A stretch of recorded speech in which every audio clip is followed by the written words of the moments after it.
Kompas TV Cindy Permadi. Cindy, selamat malam. Adakah tanda-tanda akan segera ada penangkapan terhadap Rizik Syihab oleh kepolisian? Ya Sofi, kalau dari pandangan mata sejauh ini di sekitaran Direskrimum ataupun juga di sekitaran Polda Metro Jaya memang tidak terlihat adanya persiapan-persiapan khusus. Tapi itu tentu tidak berarti proses pengejaran maupun juga upaya penangkapan yang akan dilakukan pihak kepolisian tidak berlangsung.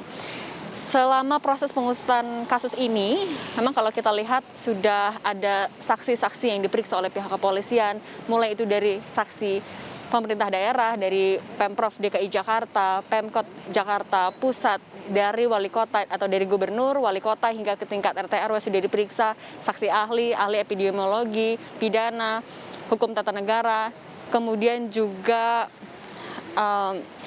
untuk menjelang atau proses penangkapan ini, juga pihak kepolisian tentu yang dilakukan adalah menyiapkan surat penangkapannya. Karena dari aturan, ketika pihak kepolisian melakukan penangkapan yang harus disiapkan atau ditunjukkan nantinya adalah surat tugas pertama, kemudian juga surat penangkapan yang di dalamnya berisi identitas tersangka, alasan penangkapan, kemudian juga uraian singkat terkait perkara yang disangkakan dan juga tempat diperiksanya. Pengejaran dan penangkapan ini menjadi pernyataan tegas yang disampaikan oleh Kapolda Metro Jaya, Irjen Pol Fadil Imran, terkait dengan kasus dugaan pelanggaran kekarantinaan kesehatan yang menyeret 6 tersangka. Ini juga disampaikan kembali oleh Kabid Humas Polda Metro Jaya bahwa tidak ada lagi pemanggilan terhadap Rizik Syihab. Alasannya adalah 2 kali diberikan kesempatan untuk hadir memenuhi panggilan tapi tidak dilakukan.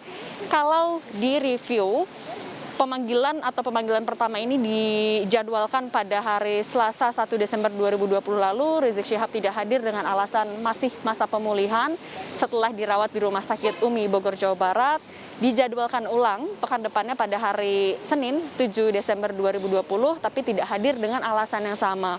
Tadi pagi tim kuasa hukum dari FPI sempat menyambangi Polda Metro Jaya. Ia menjelaskan bahwa sebenarnya pada panggilan yang kedua atau pada tanggal 7 Desember lalu, pihak FPI meminta penyidik Polda Metro Jaya untuk menjadwalkan ulang pemanggilannya, yaitu pada tanggal 14 Desember 2020 atau hari Senin pekan depan.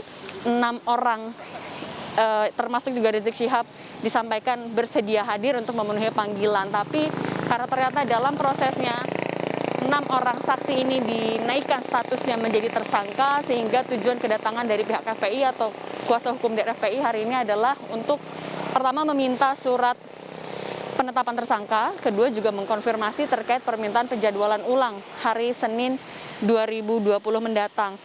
Untuk kondisi dari Rizik Syihab juga disampaikan tidak sakit, masih dalam masa pemulihan, itu menjadi alasan mengapa tidak ada surat dokter. Menanggapi ini, polisi menyebut tidak ada lagi pemanggilan, kemudian juga terkait tidak adanya surat dokter, ini menjadi alasan mengapa dalam 2 panggilan terakhir dari pihak Polda Metro Jaya, polisi menganggap bahwa alasan ketidakhadiran dari Rizik Syihab tidak memenuhi syarat wajar dan patut, yaitu ketika tidak hadir dalam alasan atau karena alasan kesehatan harus menyertakan surat dokter yang dapat dipertanggungjawabkan sehingga juga bisa dicek langsung oleh pihak kepolisian. FPI memang tidak menyebutkan alasan atau keberadaan Rizik saat ini, tapi disampaikan polisi tahu ada beberapa tempat yang sempat disebut sebagai tempat transit atau tempat istirahat dari Rizik Syihab, pertama di Petamburan, kemudian di Megamendung ada pondok pesantrennya, dan juga di kawasan Sentul itu adalah kediaman dari menantunya. Sofi. Begini, Anda tadi bilang polisi sudah mengetahui di mana keberadaan Rizik Syihab. Andaikan, ini kan ada 3, Anda tadi sebutkan ada 3 alternatif tempat yang sekiranya polisi bayangkan ada tempat di mana Rizik Syihab berada.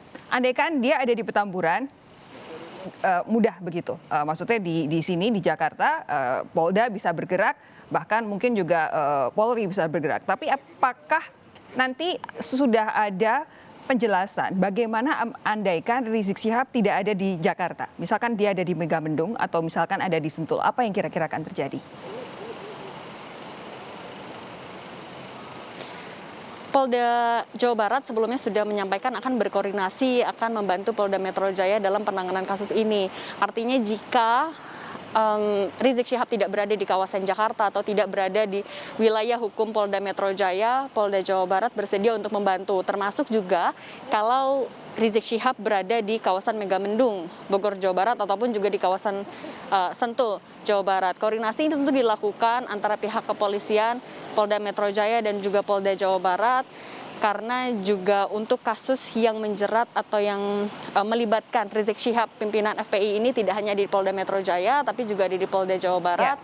Kalau yang di Polda Metro Jaya adalah terkait kasus kerumunan di Petamburan, kalau Polda Jawa Barat di kawasan Megamendung. Sofi. Ya,